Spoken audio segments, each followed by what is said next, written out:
देखिए, आज मैं अपने सेटअप पर नहीं हूँ, लेकिन मैं जो चीज़ आपको कहने वाला हूँ, वो बहुत ख़ास है, बहुत मेन है और इस चीज़ को ज़रा समझिएगा, नहीं तो अभी जो बातें हो रही हैं, मुझे लगता है कि काफ़ी सारे ऐसे इन्वेस्टर्स हैं, जो अपने पैसे को लॉस करने वाले हैं, अपने पैसे को खोने वाले हैं बाज़ार के अंदर। तो ये चीज़ नहीं होना चाहिए। आपने बराबर मुझे देखा होगा कि भाई मैं ग्रीन स्क्रीन के ऊपर सिंपल सी बात है कि मैं वीडियो शूट करता हूँ और आपने देखा होगा कि एक अच्छा-सा बैकग्राउंड में लगा देता हूँ, जो कि व्हाइट कलर का रहता है लगभग, तो वो ठीक-ठाक लगता है और वहाँ पर वीडियो भी देखने में अच्छी लगती है। मुझे मालूम है कि ये दीवार आज जो आपको नज़र आ रही है तो थोड़ा अच्छा नहीं लगना है, वीडियो की क्वालिटी अच्छी नहीं समझ में आ रही होगी, लेकिन उससे आपको मतलब नहीं होना चाहिए। बस जो बात मैं आपको कह रहा हूँ ना, बस उस बात पे आपको गौर करना है।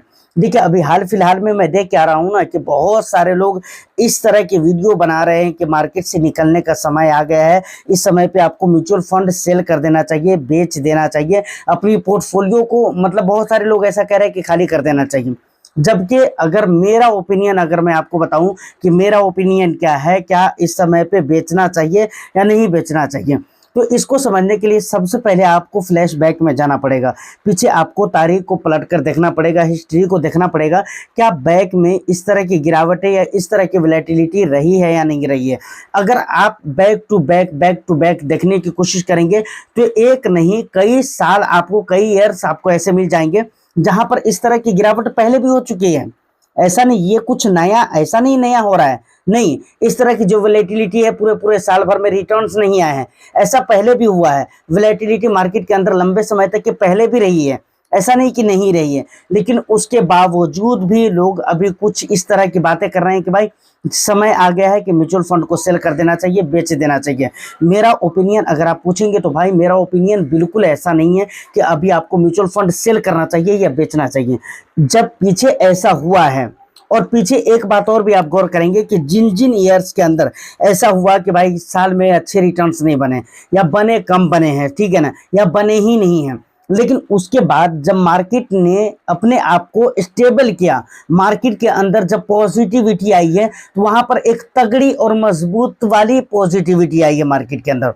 ऐसा कई मर्तबा हुआ है। एक साल का नाम तो मैं बराबर आपको लेकर बताता हूँ, अगर आपको याद है तो आप कमेंट कर दीजिएगा ईमानदारी के साथ, बगैर सुने हुए।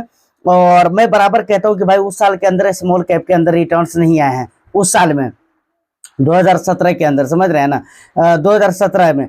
लेकिन उसके बावजूद भी अभी आप सीएजीआर देखेंगे तो स्मॉल कैप कैटेगरी के सीएजीआर 2017 के अच्छे खासे वहाँ पर आपको दिखलाए जाते हैं। उसका क्या मतलब होता है? उसका यही मतलब होता है ना कि भाई किसी साल में अच्छा रिटर्न्स मिला, किसी साल में कम रिटर्न्स मिला, किसी साल में ज़ीरो हुआ। लेकिन जब सारे रिटर्न्स को जो भी मिला, ओवरऑल रिटर्न्स को हम बराबर-बराबर जब हर ईयर पे बाँट देते हैं, उसको हम सीएजीआर कहते हैं।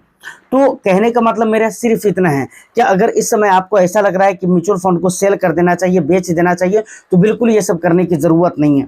एक बात और भी मैं आपको कहता हूँ, 2 से 4 दिन जो लोग इस तरह की बात करते हैं कि भाई सेल कर देना चाहिए, बेच देना चाहिए, उनको मैं कहता हूँ और उनकी वीडियो को आप सेव कर लीजिए। जहाँ पर भी आप ये देखते हैं कि भाई ये कहा जा रहा है कि सेल कर दो या बेच दो, उनकी वीडियो को आप सेव कर लो। और इस बात को आप याद रखना कि भाई 2 दिन के बाद, 4 दिन के बाद जब भी मार्केट के अंदर पॉजिटिविटी आती है और लगातार अगर 3 से 4 दिन मार्केट के अंदर पॉजिटिविटी आ गई, तो वो कहेंगे कि भाई ये निवेश करने का समय है, अब लमसम का मौका नहीं मिलेगा, अब इन्वेस्टमेंट का मतलब बाई ऑन डिप का मौका नहीं मिलेगा, समझ रहे हैं ना? और वो लोग ये बात करेंगे कि भाई मार्केट के अंदर काफ़ी ज़्यादा वैल्यूएशन आ गया है।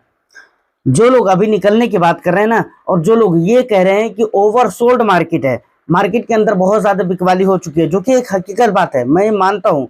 एफआईआईज़ का अगर और एफआईआई डीआईआईज़ का अगर डेटा देखेंगे तो वहाँ पर आपको पता चलेगा कि लगातार पिछले कई वीक से एफआईआईज़ सिर्फ और सिर्फ वहाँ पर सेलिंग कर रहे हैं। डीआईआईज़ अच्छी खासी तगड़ी वाली खरीदारी भी कर रहे हैं, कभी-कभी ऐसा भी हो रहा है। लेकिन अगर अक्सर एफआईआईज़ का डेटा देखेंगे तो आपको सेल के ही डेटा मिलेंगे और वहाँ पर वो सेलिंग करते हुए नजर आते हैं, जो कि एक हकीकत बात है, हम इस बात से इनकार नहीं करते हैं। लेकिन इतनी जल्दी मार्केट ओवर वैल्यूड हो जाती है, फिर ओवर वैल्यूएशन को भी हम मानते हैं, लेकिन वो ये जो कहने लगते हैं कि भाई अब इन्वेस्टमेंट करने का समय नहीं है, मार्केट के अंदर वैल्यूएशन है, तो भाई इस चक्कर में अगर आप रहेंगे तो यकीन करें कभी भी म्यूचुअल फंड के अंदर ना आप टिक सकते हो और ना आप पैसे बना सकते हैं। इस बात को आप गौर कर लीजिए। जब बराबर लोग कहते हैं कि भाई मार्केट के अंदर वैल्यूएशन है, मैं आपको बराबर सिखा कर रखा हूँ कि देखें, जब भी आपको ऐसा लगे कि क्या रियल में मार्केट के अंदर वैल्यूएशन है या नहीं है, तो आप ही चेक कर लीजिए, समझ रहे हैं ना? पिछले 1 ईयर में पीई का क्या पोजीशन रहा है, समझ रहे हैं ना, उसका हाई क्या रहा है, उसका लो क्या रहा है, हाई कहां तक जा चुका है पी पिछले 1 ईयर में, और लो कहां तक बना चुका है पी। इस चीज को देखिए, पिछले 1 ईयर में, 3 ईयर में, 5 ईयर्स में, इस तरह करके आप पी को देखेंगे ना तो आपको एक अंदाजा लग जाएगा, एक आपको आइडिया मिल जाएगा, समझ रहे हैं ना, कि अभी पी वाकई महंगा है या नहीं है, यह आपको पूरी तरह से समझ में आ जाएगा वहां पर, और ये आइडिया मिलेगा कि आपको अभी निवेश करना चाहिए या नहीं करना चाहिए।